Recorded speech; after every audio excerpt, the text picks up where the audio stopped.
culture and steady in its pursuit of progress.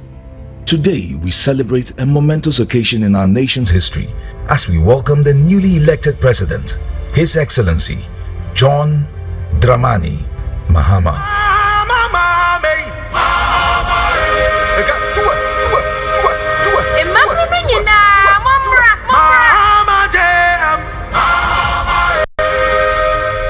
A true nation builder committed to forging a brighter future for all Ghanaians.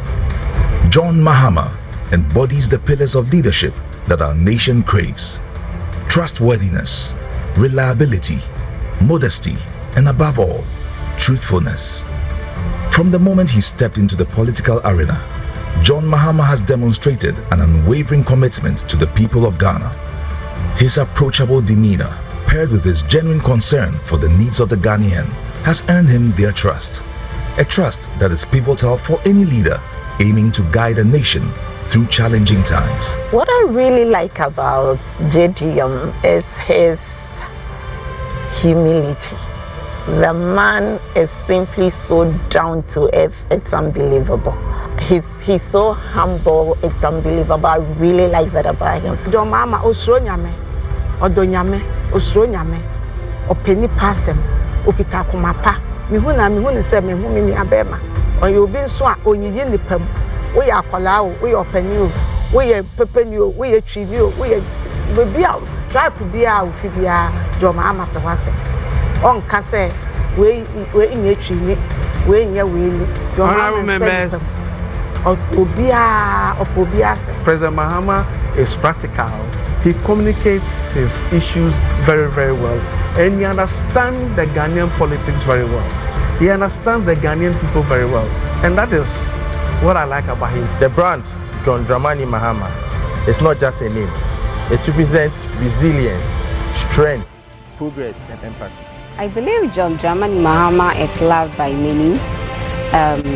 His personality. And now, on your behalf, invite His Excellency, the President of the Republic of Ghana, to deliver his inaugural address.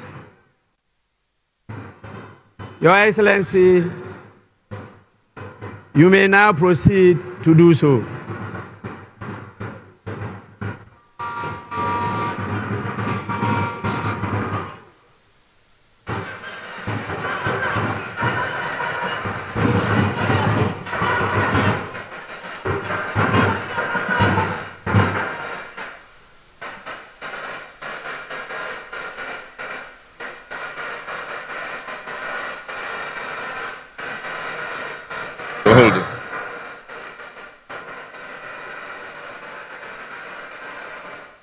The Right Honorable Speaker of Parliament,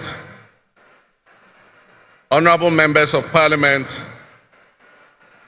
Her Excellency, the Vice President of the Republic of Ghana, Jane Nana Opoku-Agyeman, Her Ladyship, the Chief Justice, Your Excellency, Bola Ahmed Tinubu, President of the Federal Republic of Ghana, and special guest of honor for this occasion, Your Excellencies, Presidents, Heads of Government and Development Agencies, Your Excellency Nana Addo Dankwa Akufo-Addo, and former Presidents, Your Excellency Dr. Mahamudu Bawumia, distinguished invited guests, ladies and gentlemen, my brothers and sisters, I wish you a good morning, and we give thanks to the Almighty God on this occasion.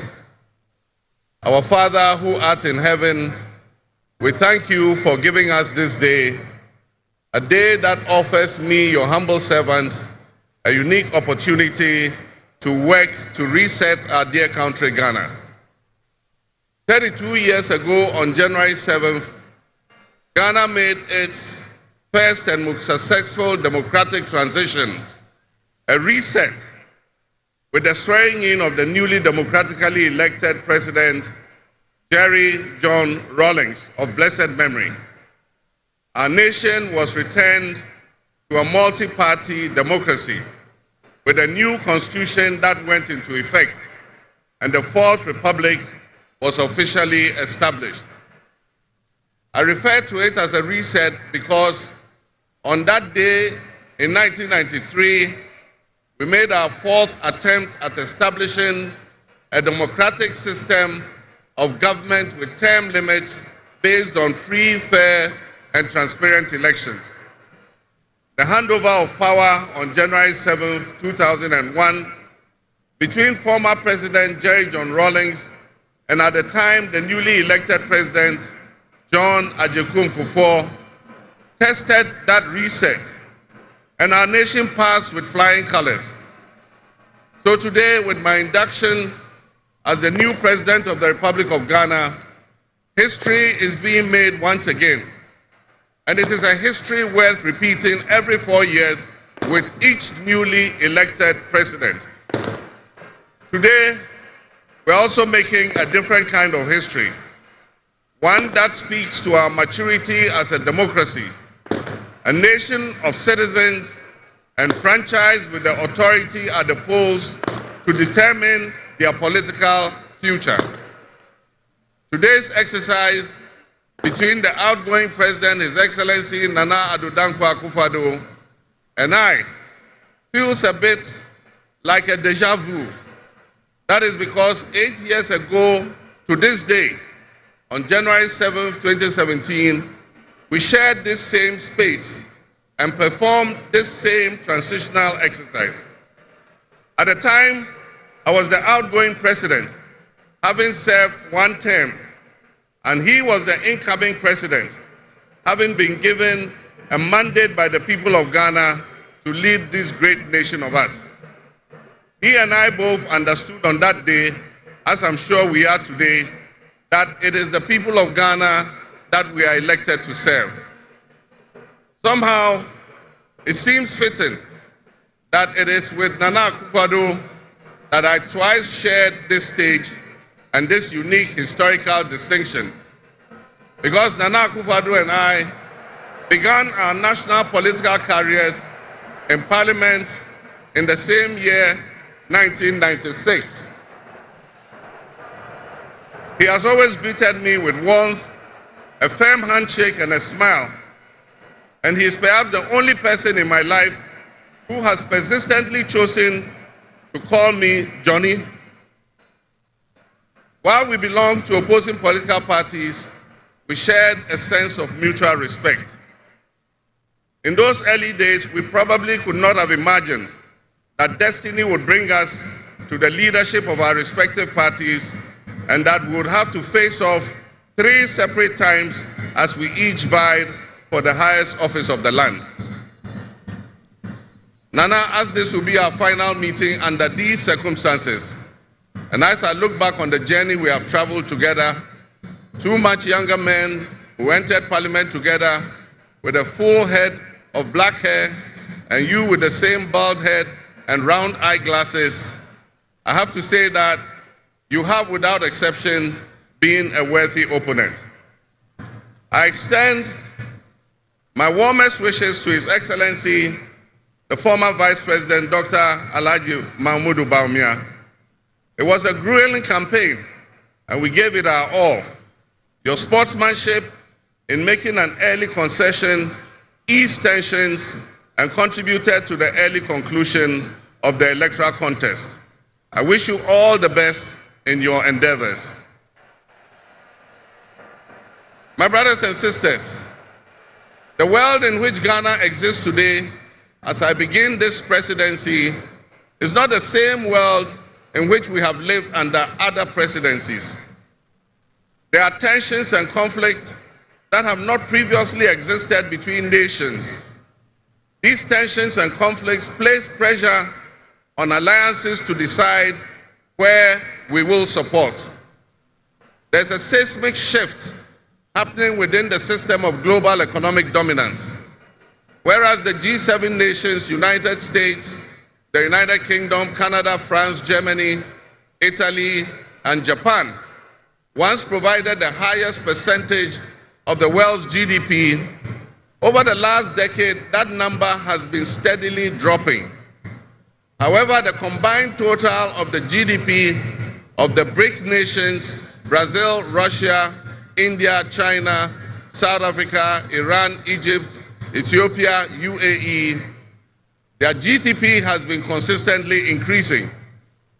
In 2023, for instance, the G7's combined total of world GDP was 30%. But by 2029, that number is predicted to drop to 27%. In 2023, the BRICS percentage of world GDP was 37.3%. And so what does this mean to us in Ghana? What could it mean to our economy? Where do we fit in this geopolitical maelstrom? Technology such as artificial intelligence has taken us to new heights, opening up the potential for national, financial, and personal security issues that we are not yet able to imagine. One example is the use of misinformation and algorithm manipulations on social media platforms to sway a particular group's sentiments towards or away from something. Now more than ever before, we need to strengthen our ties with our neighbors to ensure that we're working together to keep our sub-region safe. We stand in solidarity and work in alliance with all our neighbors in the sub-region. Recognizing the history of our borders, we also acknowledge that on the other side of our country's borders are our family members. They may be Ivorians, they may be Togolese, they may be Burkinabes, they may be Nigerians or Malians, but they are also Akans, they are Kasinas, they are Gwans, they are Ewes, they are Nzemes, they are Hauses, they are Moshis and Gurmes, because we are all part of one another, one big family. With the increase of the climate crisis, and as the waters grow warmer, melting the Arctic ice and permafrost, there's a greater likelihood for viruses that have been frozen and thought to be extinct for decades, perhaps even centuries, to begin to spread and create another global pandemic.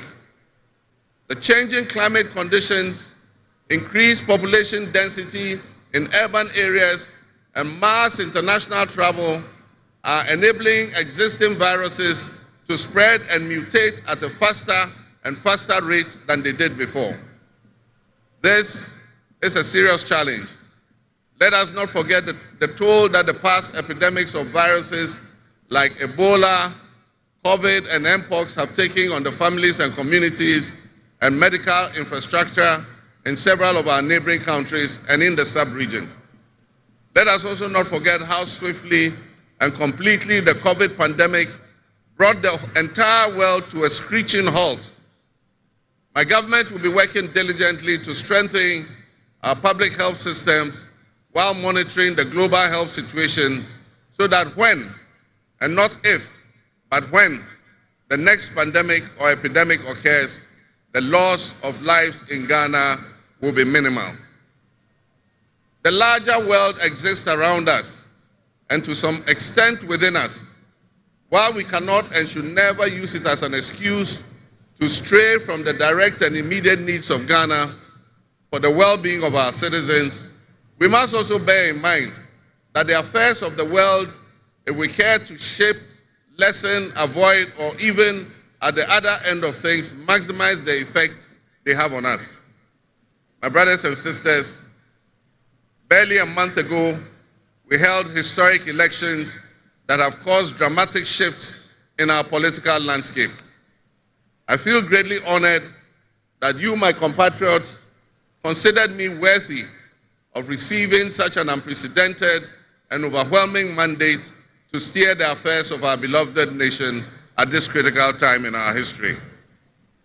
The magnitude of this victory in the presidential elections and the gains that were made by my party, the National Democratic Congress, in the parliamentary elections naturally and justifiably resulted in great joy and celebration across our country, Ghana. But celebrations, no matter how justified and how well earned, must be supplanted by discernment, sobriety, and deeper insights into why we received this kind of mandate in the first place. By voting as you did on December 7th, the Ghanaian people conveyed a powerful message, yet often overlooked by us politicians. This message was powerfully emphasized by a giant of American political history, President Ronald Reagan, when he declared at his inauguration some 40 years ago that governments have no power except that granted by the people. While Ghanaians take great pride in our thriving democracy, they are deeply dissatisfied with the quality of governance over the years and have openly voiced that dissatisfaction through the decisive actions that they undertake at the elections. Our people also understand that democracy is not just a token adorned with periodic elections followed by pomp and pageantry with the establishment of a new government. They expect that if democracy is celebrated as a superior means of governance, then its outcomes must be more tangible and benefit them in their individual lives. Any honest introspection and reflection on the pulse of our nation would reveal that many within our population do not feel that they have benefited from or partaking in this democratic dividend. Where people buffeted by severe economic crisis and hardships, and in the last few years we have lurched from crisis to crisis. But there is hope on the horizon.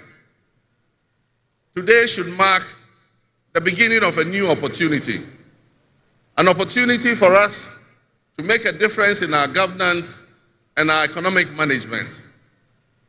We shall reset our dear nation, Ghana.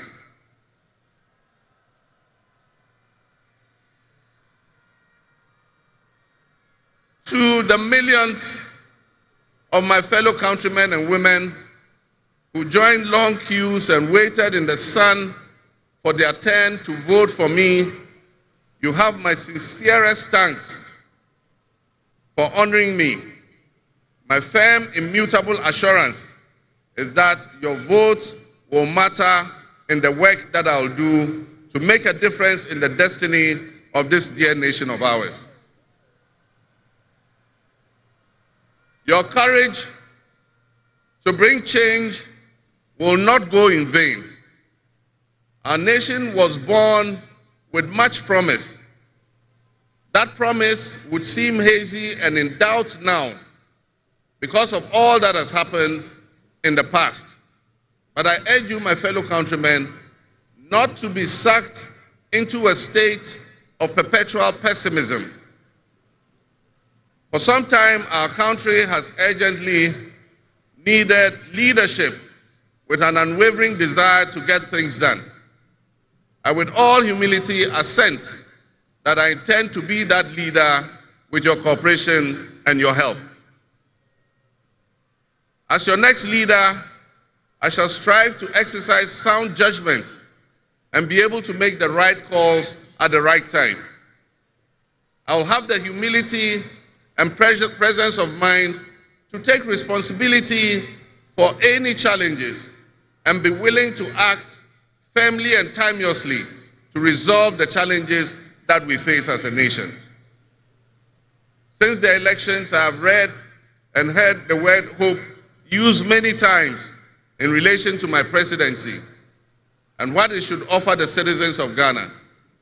I intend to speak plainly and clearly to you today, and every time I address you subsequently, I intend to always tell you the truth. The circumstances we find ourselves in are indeed dire, but even so, I'll be decisive and swift in my actions. We'll focus our initial efforts on 4 critical areas. The first is economic restoration and stabilization of the macroeconomic environment. The second is the improvement of the business and investment environment to ensure that Ghana is once again open for business. The third is governance and constitutional reforms. And the final, but not the least, is accountability and the fight against corruption.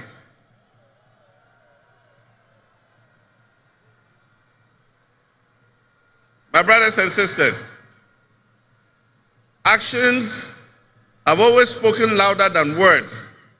With that in mind, I have entered into a covenant with you, the good people of Ghana, in which I have enumerated 26 actions that I'll take within my first 120 days.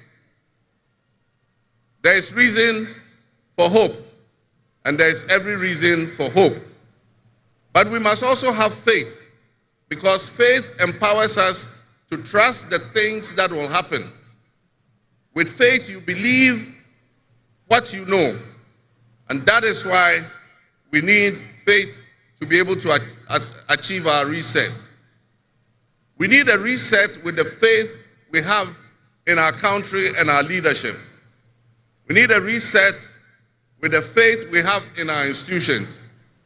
We need a reset with our faith in our dear nation, Ghana. And by that, I mean in all of us, because all of us are Ghana. You are Ghana, and I am Ghana. All of you seated here today, Ghanaian citizens, you are Ghana.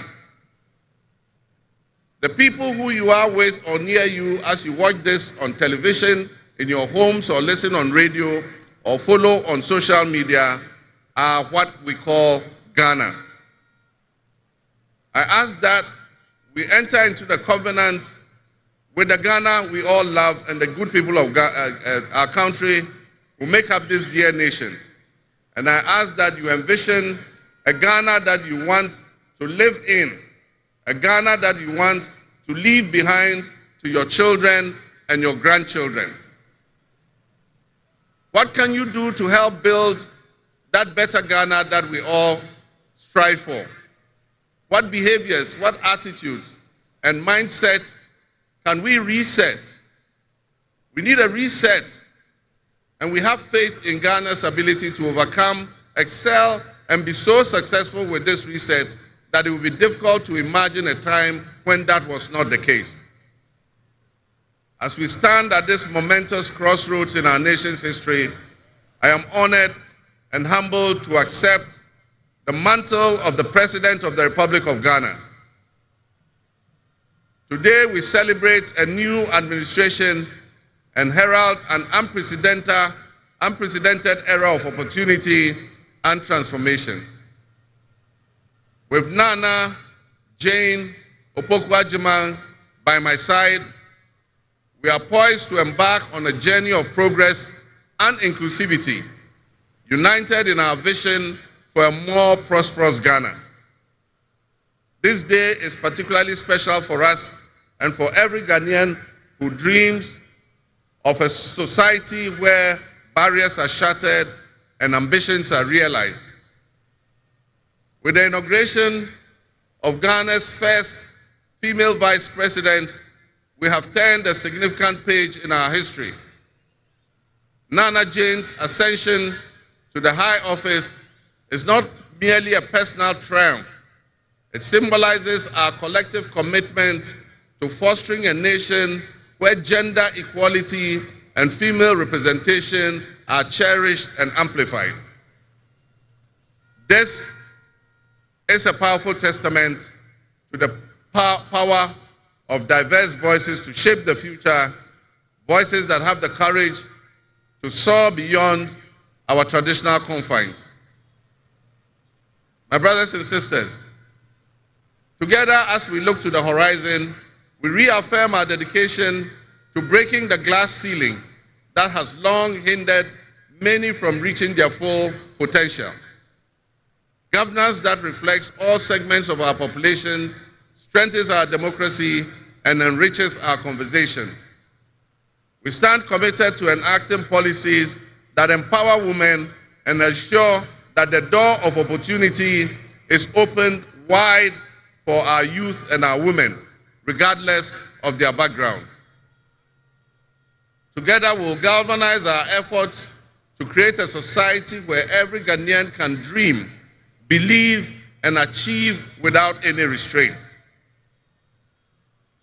Remember that great leadership is not defined merely by the offices we occupy, but by the legacy that we leave for future generations.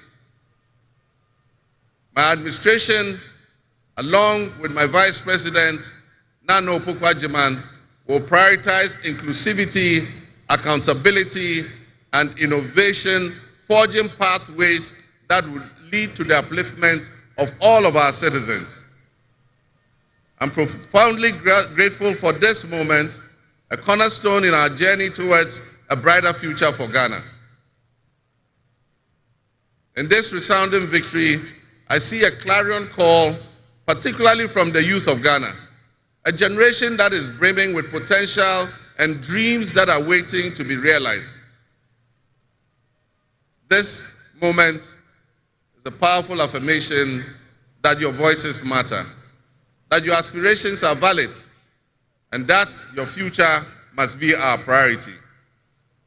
We're committed to translating your hopes into action and creating opportunities for education, entrepreneurship, employment, and empowerment.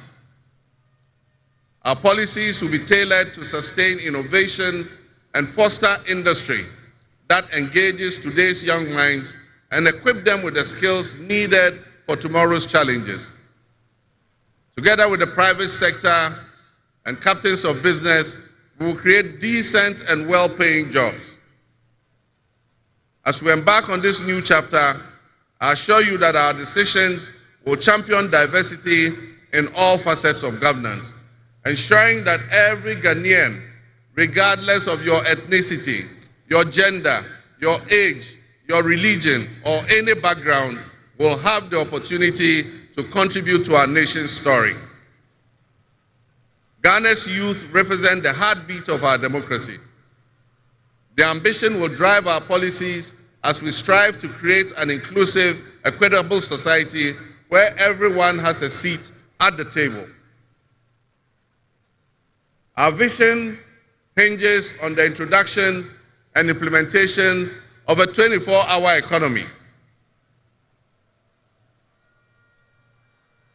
We envisage an innovative and vibrant 24-hour Ghanaian economy, which will also be anchored in agriculture and agribusiness.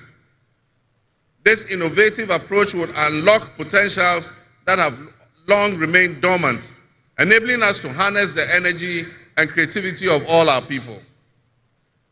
Just imagine a Ghana where our markets are alive and bustling at all hours of the day, with responsive public services accessible at all times, such that businesses can operate flexibly to meet the diverse demands that they are subjected to. And young people, including entrepreneurs, can find opportunities regardless of traditional institutions. The 24-hour economy model will also bolster job creation for the young people, stimulate local industry, and attract foreign investments, and allow us to build resilient communities and a sustainable future. This vision extends beyond mere economic transactions. It symbolizes empowerment, the empowerment of every Ghanaian to contribute to our national progress. My fellow citizens, this vision will allow us to embrace diversity, to cater to varied lifestyles and preferences, and foster a culture of inclusion, ensure that every citizen can enjoy the fruits of his hard work. To the business leaders and entrepreneurs, I invite you to support this new model and join me in shaping a business environment where creativity thrives and where the fruits of your investments contribute to the collective welfare of our nation. Your role in driving our economy forward cannot be overstated. Your innovation and dedication will be a backbone of our success story. And I pledge to you that we would look at the tax regime and rationalize them so that they are more transparent and fair. Members of the business community, I assure you, Ghana is open for business again. Let me thank you, Your Excellencies, my fellow presidents, for leaving what is a busy schedule behind and coming to join us at this ceremony. Your presence brings honor to this inaugural ceremony. And I want to extend my heartfelt thanks to all of you and to our sister countries who have traveled from near and far to be with us today. Your presence is a testament to the strong bonds of friendship and cooperation that exist between our nations.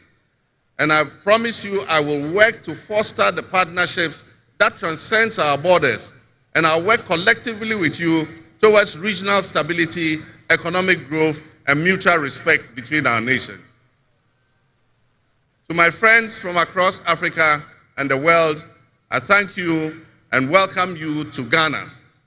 And in our local parlance, I say Akwaba to all of you. To my family and fellow citizens, my wife Lodina, I thank you for your unwavering support and commitment to our shared vision.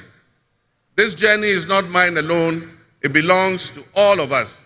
It belongs to each of you. Let today be the dawn of a new era of hope, an era of job creation, an era of accountability, an era of institutional strengthening and resilience, and an era of unparalleled potential for all Ghanaians. We will write the next chapter in Ghana's story, and it will be one of promise, transparency, and transformative progress. My fellow citizens, this is a patriotic call to action for all of us to participate in building a nation that lives up to its promise, where hope thrives and dreams become a reality. Together, let us cultivate a brighter future for our beloved Ghana, where unity, progress, and equality are not just ideals we aspire to, but are the very fabric of our nation. In closing, I invite you to partner with us on this journey. Together, we can create a brighter future for our beloved Ghana, where unity, progress, and equality are not simply goals we are aiming for, but are the cornerstone of our society. Let's work hand in hand to foster these values and strengthen our nation for everyone. My fellow citizens, our invited guests, I thank you very much. May God bless our homeland Ghana and make our nation great and strong. I thank you.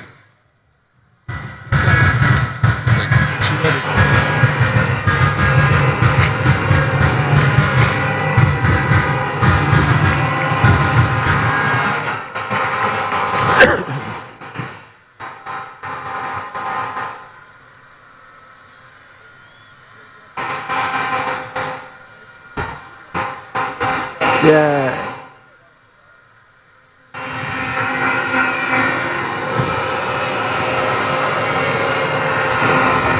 Honorable members,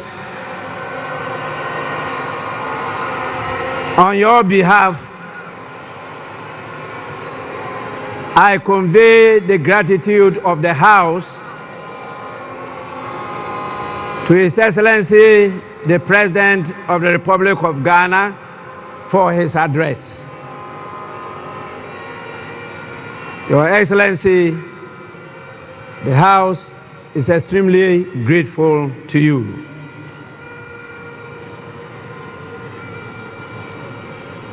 Honorable members, may now we have the presence of our special guest of honor in the distinguished personality of His Excellency Bola Ahmed Tinubu, the President of the Republic of the Federal, I should say the Federal Republic of Nigeria. It is my honor to now invite him to deliver his address. Your Excellency, you are welcome to do so now.